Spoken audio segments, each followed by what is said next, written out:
Hi viewers, welcome to Rajesh లెక్కలు. ఈరోజు వచ్చేసి ఏంటంటే మనకి ఓడి అండ్ వీసీ అండి. ఈ ఓడి అండ్ వీసీలో మీకు ఇంపార్టెంట్ సెకండ్ ఏం కావాలి, ఇంపార్టెంట్ ఏంటనేది నేను క్లియర్గా ఎక్స్ప్లెయిన్ చేస్తాను. ఒకసారి చూడండి అమ్మా. ఈ ఓడి అండ్ వీసీలో సెకండ్ మిడ్కి ఏమేమి ఇంపార్టెంట్ ఏంటి, ఎలా చదివితే ఏమేమి ఎగ్జామ్లు వస్తాయనేది మీకు క్లియర్గా ఇక్కడ నేను 3 సెట్స్ ప్రిపేర్ చేశాను. సో ఇవే ఎగ్జాక్ట్గా మిమ్మల్ని చదవమని చెప్పట్లేదు. సో ఇలాంటి క్వశ్చన్స్ మీకు వస్తాయి. ఈ ఏరియా నుండి చదువుకోండి. ఓడి అండ్ బీసీ సెకండ్ మిడ్ దానికి సంబంధించింది. ఓకే, పర్టికులర్గా ఇలా ప్యాటర్న్ ఈ విధంగా ఉంటుంది. సో సెట్ 1, సెట్ 2, సెట్ 3 అని ఇంకొంచెం అంటే రిపీటెడ్ క్వశ్చన్స్ మనకి ఏవైతే రిపీటెడ్ క్వశ్చన్స్ ఉంటాయో ఆ రిపీటెడ్ క్వశ్చన్స్ సెమ్కి సంబంధించిన వాటిలో నుండే నేను ఇచ్చాను, ఇక్కడ రాశాను. సో దీన్ని బట్టి మీరు క్లియర్గా చదువుకోండి అమ్మా. Okay right. ఫస్ట్ సెట్లోకి వెళ్ళిపోదాం. ఓడి అండ్ వీసీ. ఇది R22 రెగ్యులేషన్ ఉంది సార్, మేము ఇప్పుడు R23 కదా మాది అంటే, రెగ్యులేషన్ అనేది 4 ఇయర్స్ కానీ 3 ఇయర్స్ కానీ యూనివర్సిటీ చేంజ్ చేస్తుంది. అక్కడ అటానమస్ కాలేజ్ వాళ్ళు ఏ విధంగా ఉంటే వాళ్ళు, లేదు అంటే అఫిలియేట్ కాలేజ్ ఏవైతే ఉంటాయో యూనివర్సిటీ నామ్స్ ఫాలో అవ్వాల్సిందే. రైట్.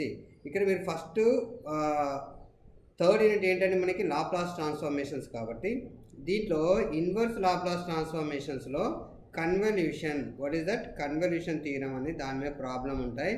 సో నేను ఇది సెలెక్ట్ చేశాను ఈ ప్రాబ్లాన్ని, లేదంటే వేరే కూడా వచ్చడానికి ఛాన్సెస్ ఉంటాయి. సో కాబట్టి ఏంటంటే బేసికల్గా మీరు నేర్చుకోవాల్సింది ఏంటంటే కన్వల్యూషన్ థియరం మీద problem compulsory చూసుకోవాల్సిందే.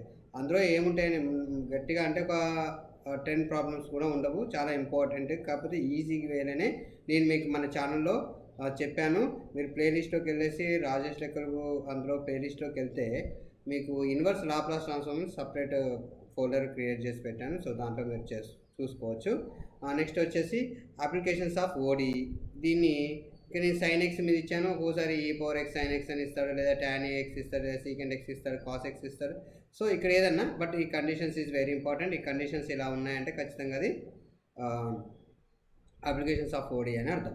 Okay right. Next వచ్చేసి ఇది ఏంటంటే ఇది ఇక 4th unit vector differentiation. So ఇది ఇక్కడ మీకు n ప్లేస్లో m అని ఇస్తాడు. ఓకే, n ప్లేస్లో m అని కూడా ఇవ్వచ్చు.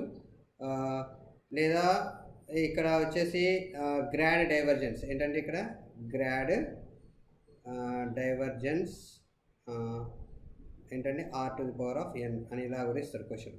ఓకే, సో కాబట్టి గ్రాడ్ డైవర్జెన్స్ అని ఇచ్చిన, లేదు అని అంటే ఇలా డెల్ లేదా ఇలా కూడా ఇస్తారు, డెల్ ఆఫ్ r⁴n అని కూడా ఇస్తారు, r⁴m ఏదైనా అలా ఇవ్వచ్చు, నో ప్రాబ్లం. సో ఇలాంటివి మీరు చూసుకోవాలండి. ఇక డెఫినేషన్స్ వచ్చేసి గ్రాడియంట్, కర్ల్ ఆఫ్ వెక్టర్, ఇవి కంపల్సరీ మనకి లాంగ్ సెమ్లో కూడా మనకి 1 మార్క్ క్వశ్చన్, లేదా కొన్ని యూనివర్సిటీలో వచ్చేసి 2 మార్క్ క్వశ్చన్స్ కూడా మెన్షన్ చేస్తున్నారు. సో పర్టికులర్గా అవి నేర్చుకోవాల్సి వస్తుంది. నెక్స్ట్ వచ్చేసి work done by A force. Okay, ఇది కూడా చాలా సింపుల్ అండ్ ఈజీ. నెక్స్ట్ వచ్చేసి 15th యూనిట్లోకి వచ్చేస్తే ఇక్కడ మీరు ఏంటంటే ఇక్కడ ఇంటెగ్రల్ f⁻.n⁻ds అని ఉంది. సో దీంట్లో మీరు నేర్చుకోవాల్సినవి ఏంటంటే 15th యూనిట్లో Green's, Gauss divergence, okay, next వచ్చేసి స్టోక్స్. సో వీటిలలో మీరు పర్టికులర్గా నేర్చుకోవాల్సింది అంటే స్టోక్స్, గ్రీన్స్. ఇవి ఎందుకంటే ఇవి రిపీటెడ్ క్వశ్చన్స్, ఎప్పటికీ కూడా ఇవి రిపీటెడ్ క్వశ్చన్స్. వీటిలో ఎన్ని ప్రాబ్లమ్స్ ఉంటే అన్ని నేర్చుకోండి. సో ఈ ప్రాబ్లం కూడా Z0 Z5 అని చెప్పేసి ఇది అంటే ఇక్కడ మనకి XYలో ఇచ్చాడు. ఈ ఆక్ట్ అనేది ఫస్ట్ ఆక్ట్ బిట్వీన్ అనేది ఒక్కోసారి మనకి ఏదైతే సర్కిల్ ఫార్ములా ఇచ్చాడు, ఈ సర్కిల్ ఇచ్చాడు కదా. సో ఇది ఇంకోసారి ఇలా కూడా ఇస్తాడు. ఒక్కోసారి y² + z² = 16. అప్పుడు x ఈక్వల్ ఏమవుతుంది 0 2, లేదా x = 5 లేదా 3 ఏదైనా ఇవ్వచ్చు. ఇంకోసారి x² + z² = 16, సేమ్ అదే తీసుకుందాం. ఇప్పుడు y ఈక్వల్ ఇది అర్థమవుతుందా?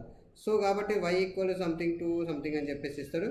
సో ఇలా మీరు ప్రాబ్లాన్ని అనలైజ్ చేసేటట్టుగా ఉండాలి. Okay right. నెక్స్ట్ సెకండ్ సెట్లోకి వెళ్దాం. సేమ్ సెకండ్ సెట్లో కూడా నేను ఏం చేశాను ఇక్కడ చూడండి.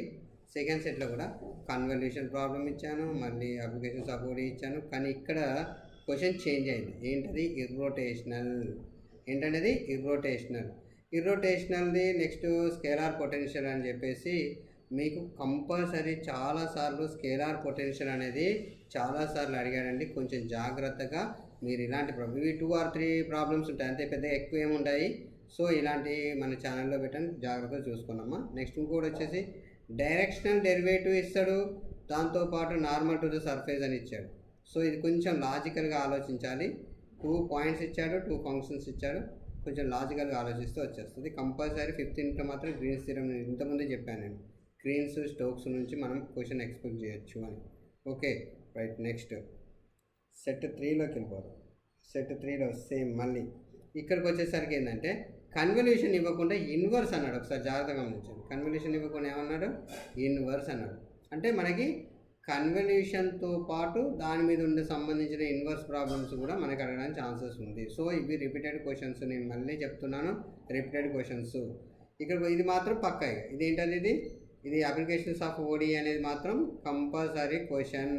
3rd యూనిట్ నుంచి అప్లికేషన్స్ ఆఫ్ ఓడి అనేది లేకుండా మీకు క్వశ్చన్ పేపర్ రాదు. ఓకే. నెక్స్ట్ థర్డ్ ఏంటిది? సోలెనోయిడల్ వెక్టర్ రొటేషనల్. ఇంతకుముందు ఆల్రెడీ మనకు సేమ్ నేను చెప్పాను, అది సేమ్ క్వశ్చన్. ఫస్ట్ సెట్ 1లో నేను ఎంతో ఇచ్చాను, ఇక్కడ వచ్చేసి ఎంతో ఇచ్చాను.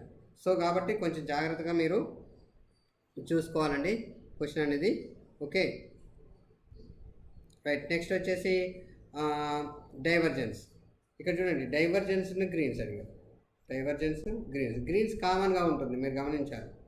గ్రీన్స్ అనేది కంపల్సరీ క్వశ్చన్. గ్రీన్స్ మెథడ్ మీరు కనుక నేర్చుకుని, దీంట్లో నాకు తెలిసి 8 to 10 ప్రాబ్లమ్స్ ఉంటాయి గ్రీన్స్లో. ఓకే గ్రీన్స్లో. సో ఈ గ్రీన్స్లో ఈ 8 to 10 ప్రాబ్లమ్స్ నేర్చుకుంటే మీరు ఇందులో నుండి ఖచ్చితంగా క్వశ్చన్ 5th యూనిట్ నుండి ఒక క్వశ్చన్ అటెంప్ట్ చేసేసినట్టే. ఎందుకంటే మనకు లాంగ్ క్వశ్చన్స్ అంటే సెమ్ క్వశ్చన్స్ వచ్చేటప్పుడు మనకి ఒకటి గ్రీన్స్ ఒకటి స్ట్రోక్ ఇచ్చారనుకో, గ్రీన్స్ మీద డెఫినెట్లీ మనం ఎక్స్పెక్ట్ చేసిన 2 ఇచ్చినా మనం ఒకటే రాయాలి కదా, కాబట్టి ఒకటి రాసేయచ్చు. ఓకే. సో కాబట్టి 4th and 5th యూనిట్ నేను సపరేట్ ఇంపార్టెంట్ క్వశ్చన్స్ ఫోల్డర్ కూడా పెట్టాను. సో ఇంకోటి ఏంటంటే మీకు ఏమైనా డౌట్స్ ఉంటే కనుక మీరు కామెంట్ రూపంలో తెలియజేయండి, కామెంట్స్ పెట్టండి. ఓకే డౌట్స్ ఉంటే. సార్ మరి ఇవే నేనేమని చెప్తున్నాను, ఇవి మీకు నేను సెట్స్లా తయారు చేసి ఇలా ఉంటాయి మీకు క్వశ్చన్స్ అని చెప్పి చూపిస్తున్నాను. బట్ మీరు ఇవే పట్టుకొని పోతే నేనేం చేయలేను, అందుకని నేను కాదు కదా పేపర్ తయారు చేసేది. సో మీ అక్కడ మీ రిక్వైర్డ్ ఫ్యాకల్టీ అక్కడ ఎవరైతే ఉంటారో ఆ కన్సల్ట్ ఫ్యాకల్టీని మీట్ కాండి. So sir these I'm preparing these questions sir అని చెప్పేసి మీరు అడిగితే వాళ్ళు ఏమైనా ఇంకేమైనా సజెస్ట్ చేయొచ్చు. లేదు అని అంటే నో ప్రాబ్లం, ఇవి ఇంపార్టెంట్ అండ్ మీకు సెమ్కి ఉపయోగపడేటట్టుగా కూడా మీరు తయారు చేసి నేను క్వశ్చన్ పేపర్. సో కాబట్టి మీరు కొంచెం జాగ్రత్తగా ఇందులో ఉన్న క్వశ్చన్స్ ప్రిపేర్ కాండి. లేదు ఇంకేమైనా డౌట్స్ ఉన్నాయంటే కామెంట్ రూపంలో తెలియజేయండి. ఇంకొకటి ఏంటంటే మీరు వీలైన తొందరగా మన ఛానల్ని లైక్ చేయండి, సబ్స్క్రైబ్ చేయండి, అలాగే షేర్ కూడా చేసేయండి. Okay right. థ్యాంక్ యూ అండి.